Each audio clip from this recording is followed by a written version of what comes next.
Obrigado, digo eu. Obrigado a essa iniciativa heróica do Carnaval das Culturas. Como nosso mestre Oswaldo de Andrade dizia, o brasileiro não foi catequizado, ele foi carnaval.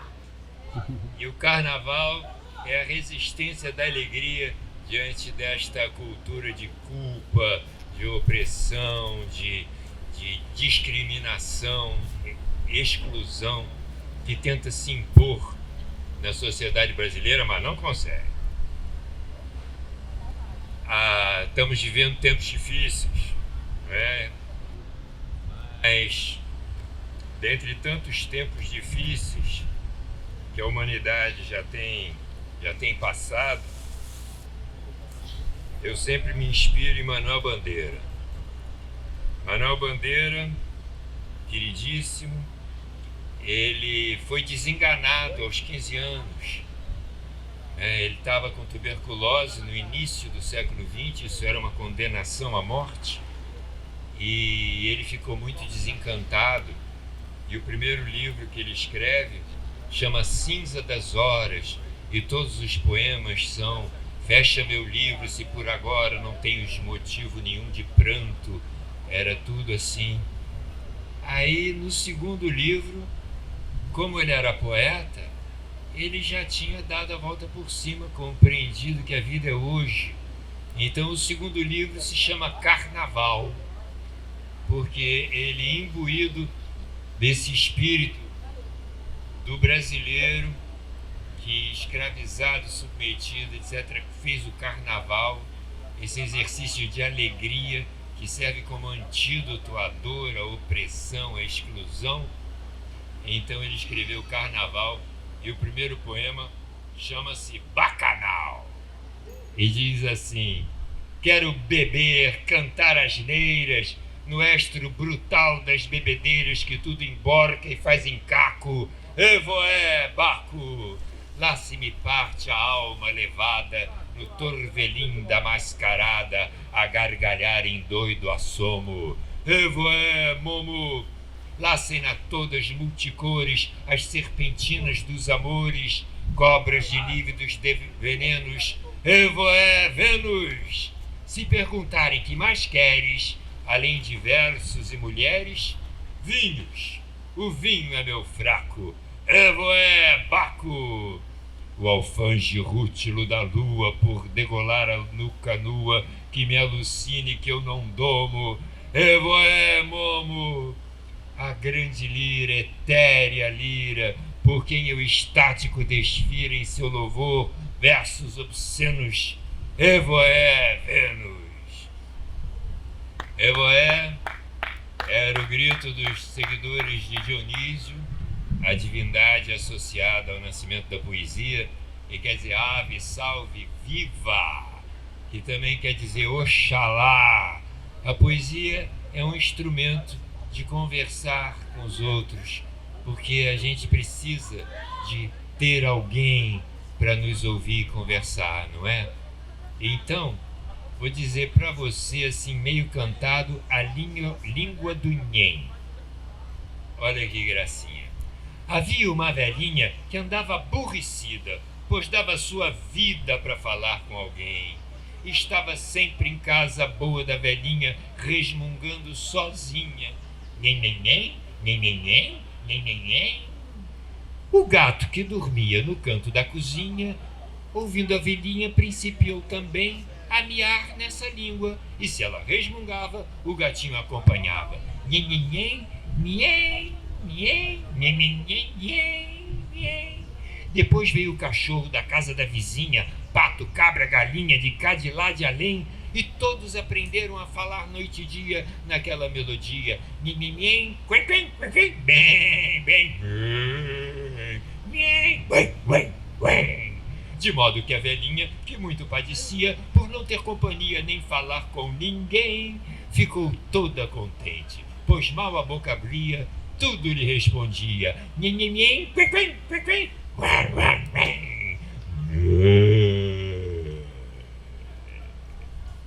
Poesia é brincar com as palavras, como se brinca com bola, papagaio, peão, bicicleta. Só que bola, bicicleta, papagaio, peão, de tanto brincar, se gastam. As palavras não. As palavras estão sempre novas.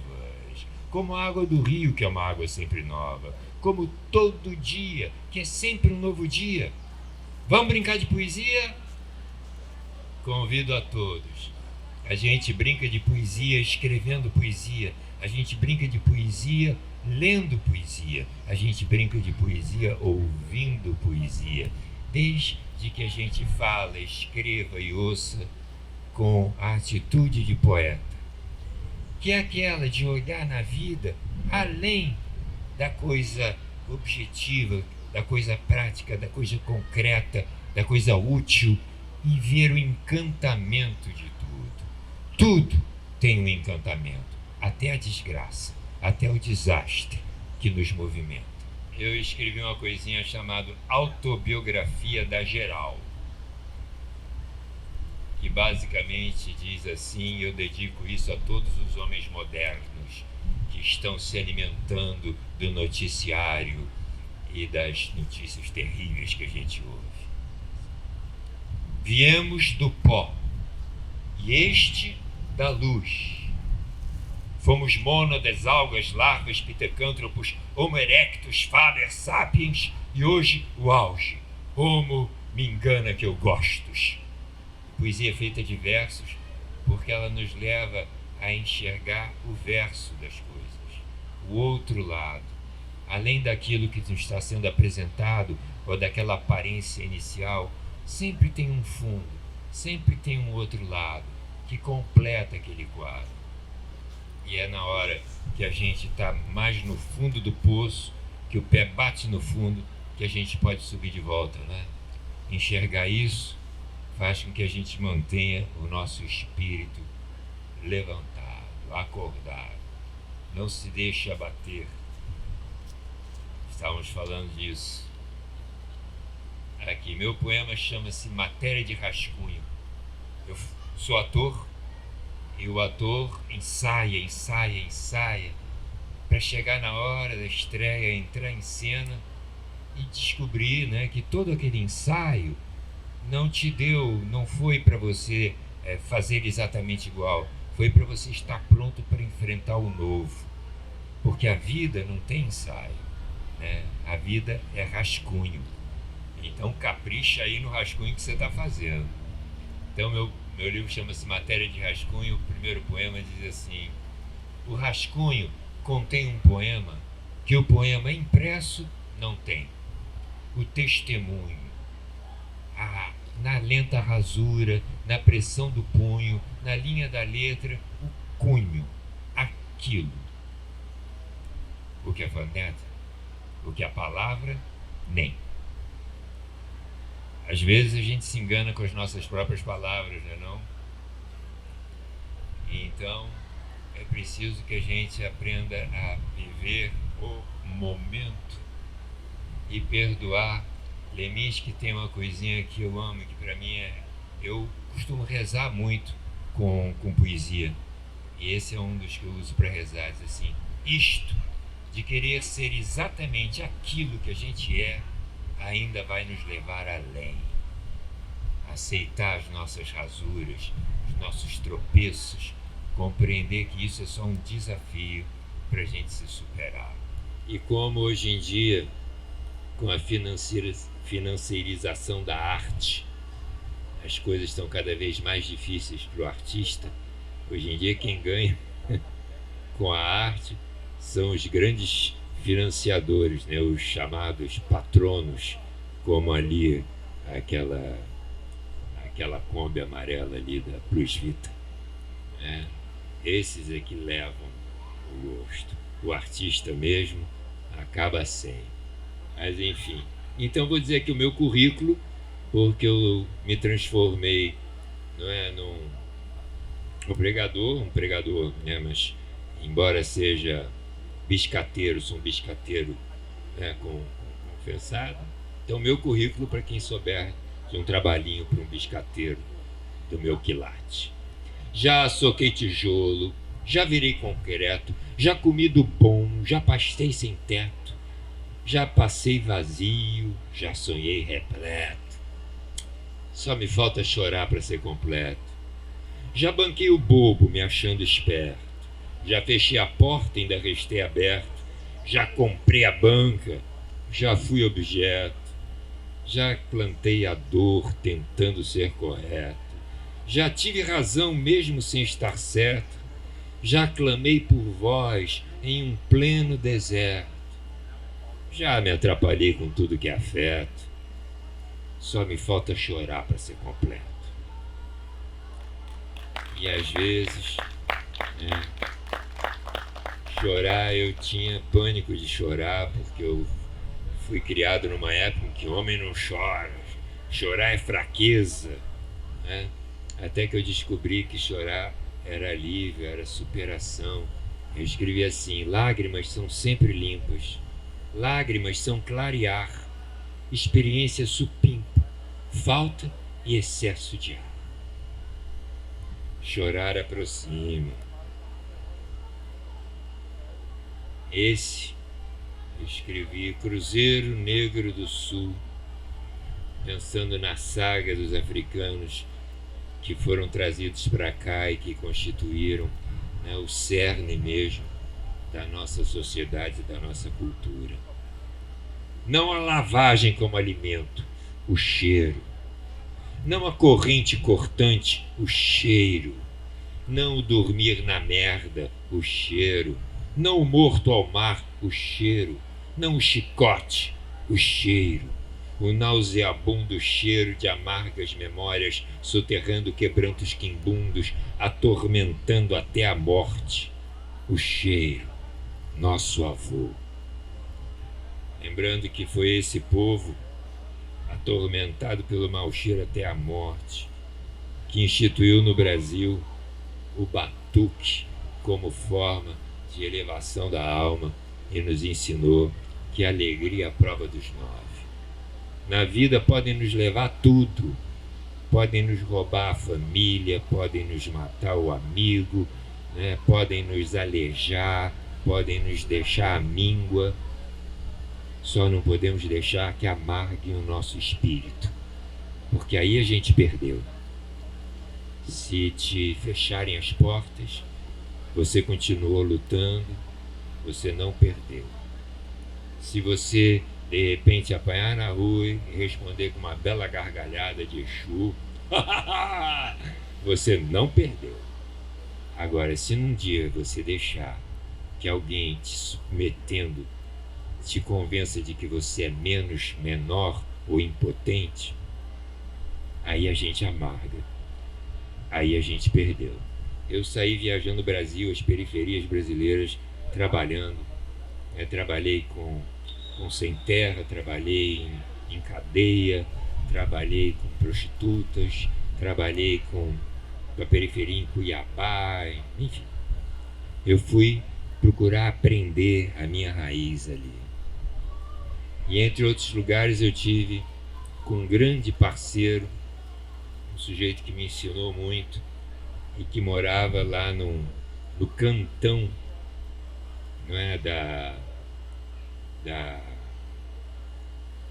Bahia, né? Cantão no Boaçu, no Salgueiro, que é periferia de São Gonçalo. Enfim, aí eu escrevi para ele isso aqui. Aliás, para ele não, para aquela comunidade. Cantiga do Cafundó, que tem como epígrafe a frase do Chesterton: a facilidade é o pior inimigo da felicidade. E a civilização, potencialmente, seu fim. Não é? A civilização promete uma porção de facilidades, né? Inventamos o automóvel, você vai poder ir aonde você quiser rapidamente, né? Você vai ter acesso ao mundo inteiro. E aí, junto com o automóvel, vem o quê? O engarrafamento, a poluição, o cheiro ruim, o envenenamento. E assim com tudo, né? Inventamos a agricultura, e aí pronto, acabamos com as fontes de água, né? Nós começamos a encher de veneno, destruímos a natureza. Mas enfim, Cantiga do Cafundó. Gosto de ir no Boaçu, no Salgueiro, periferia de São Gonçalo, periferia de Niterói, periferia da Bahia, periferia do Rio, periferia da vista do mar onde nasci. Por sua vez, periferia de outros endereços mais ricos, mais nobres, cada qual centro de si. Boaçu, Salgueiro, lá no fundo da Bahia, lá onde o manguezal virou uma lama suja alimentada por um lixão, lá onde se esburaca a rua em época de eleição e depois esquecem a cuja com o buraco na mão, lá onde encontro Maurício, Vicência e a saudade de Lúcia. Vida tão dura, sorriso tão aberto, olhar tão doce, o jeito humilde e soberbo, construído a golpes de vida, luta, luta, luta, o destino como obra feita à mão, barcos, recursos próprios, atenção no outro e determinação. Boaçu, Salgueiro, lá onde a vida mostra sem disfarce a sua dura, verdadeira face. Ao contrário dos ambientes sofisticados, onde o próprio adjetivo diz, ela se mascara em conforto, privilégio e coisas caras e cobra o preço da hipocrisia em solidão. Lá, a vida, por estar sincera, permite ver nossa real necessidade, nossa fraqueza, o desconsolo, o impositivo da solidariedade. Lá onde cada pequena vitória assume dimensões épicas e sustenta a fé e a esperança, enchendo de razão as gargalhadas. Lá onde as dores tão frequentes são tratadas a ginga e a batuque, onde se sente claro o que se sente, onde só se permitem pequeninos truques. Lá onde dói e não sendo bom. Obrigado, Boaçu, Maurício, Vicência, Salgueiro, por tantas estradas abertas. Devo a vocês ver tudo mais inteiro, o que importa, o que completa. A poesia tem coisas maravilhosas. Eu nesse poema aqui, obrigado, gente. Nesse poema aqui eu digo numa hora lá, ao contrário dos ambientes sofisticados, onde o próprio adjetivo diz, esse adjetivo sofisticado, vejam só que engraçado. Sofisticado quer dizer mentiroso. Sofisticado quer dizer capaz de enganar. E isso era parte da educação da aristocracia. Os reis educavam os príncipes, ensinando-os a ter aquela cara da Rainha Elizabeth, que você nunca sabe, ela nunca ri, nunca chora. É sempre aquela cara de pôquer. Você nunca sabe o que ela está pensando. Ela nunca mostra uma real solidariedade com ninguém, porque quando você tem que parecer que é mais, você tem que parecer distante, você tem que botar essa parede entre você e o mundo. E aí, como eles são os ricos, os privilegiados, sofisticado começou a parecer que era uma coisa bacana. Começou a ser um ideal. Olha, eu fui ontem num lugar tão sofisticado. Porra! Mas a poesia também dá isso pra gente. A gente começa a aprender o verdadeiro significado das coisas que a gente diz, que, de certa forma, arrumam as coisas que a gente pensa. Vizinhança. As janelas de hoje são acidentes no cimento. O foco é no que fecha. Perto só paredes, gente só de longe, vida só de viés. Outro é outrora. Encontro é tropeço, o medo manda.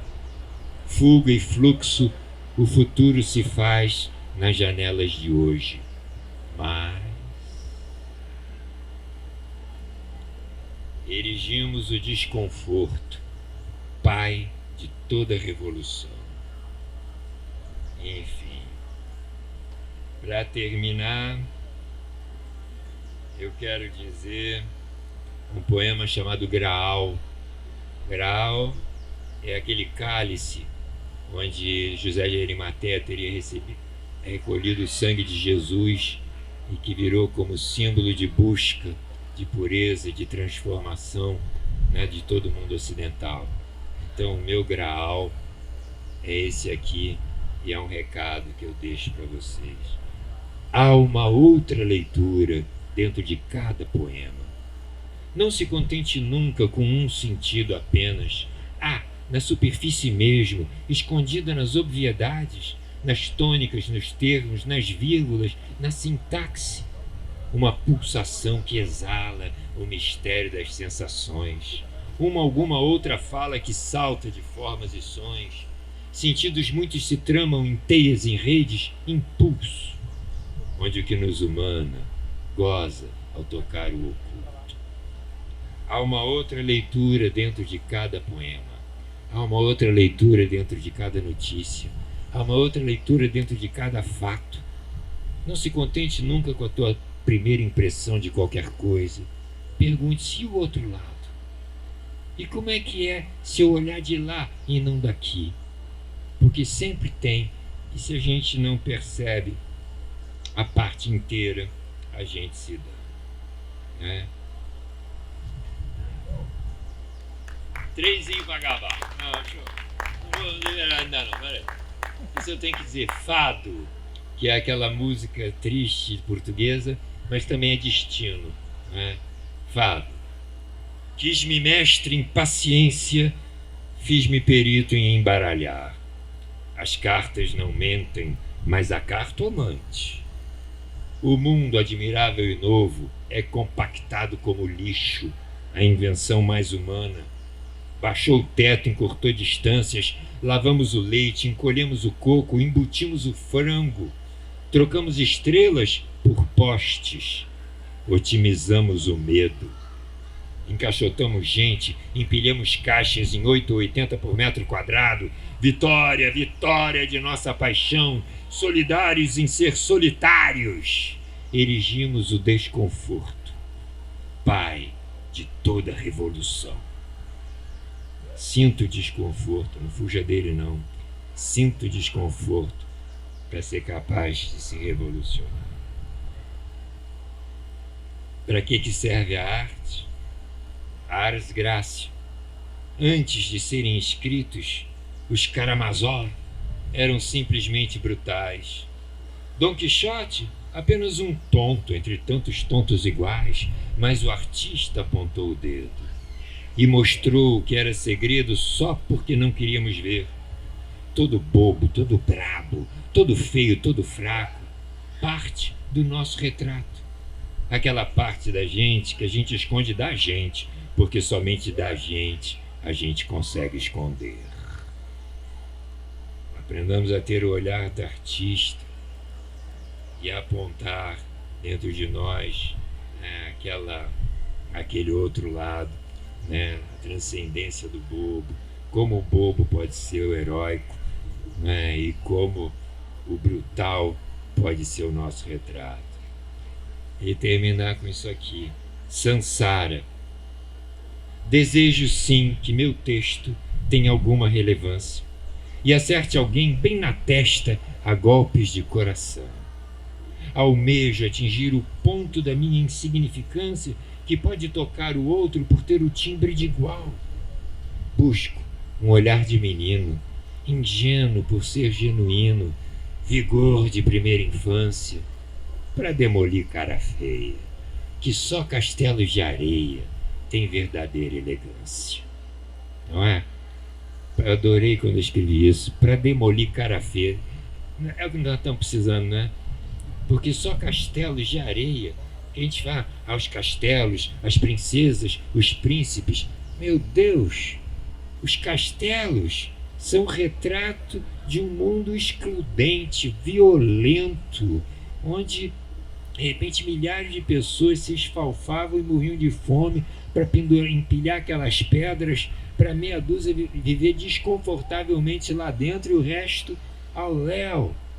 Que mundo é esse desses castelos, das princesas e dos príncipes?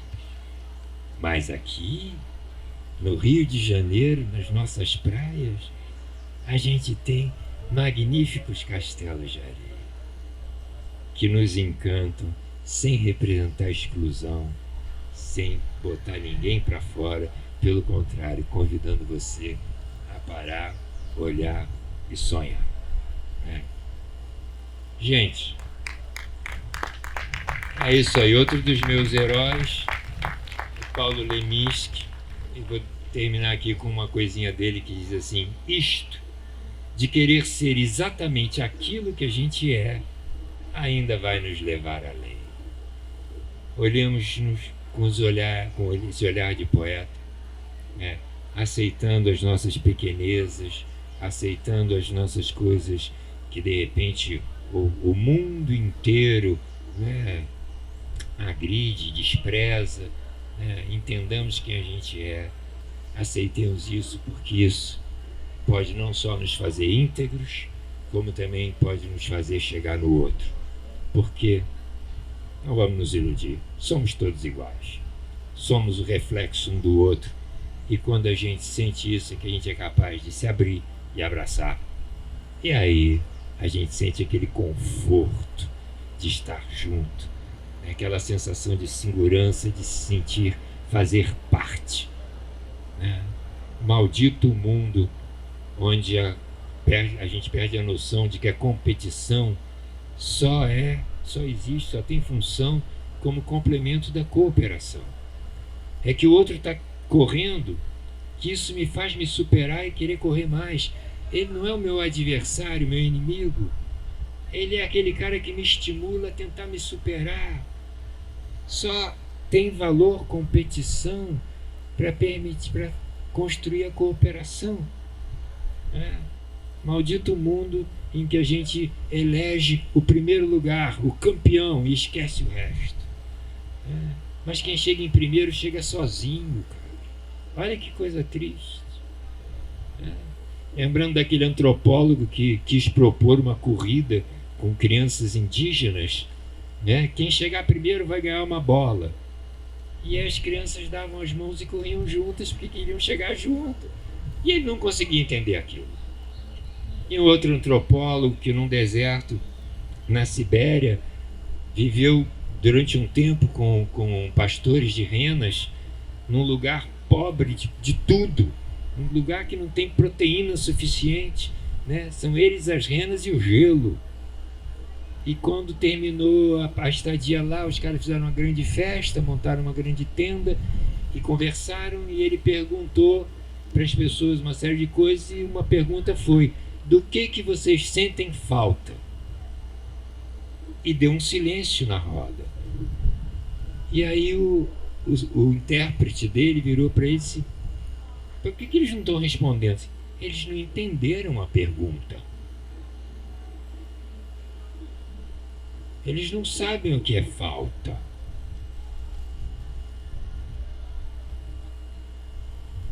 Esse não é uma utopia que a gente podia construir, onde a gente não tivesse falta de iPad de primeiro lugar, de uma coisa moderna, roupa de grife, bom, preciso disso para ser aceito, para ser respeitado. Caraca! Para mim, isso aí parece uma alta vigarice. Talvez não haja escravo mais escravo do que o dono do banco, que não consegue receber de ninguém um olhar desinteressado. Enfim.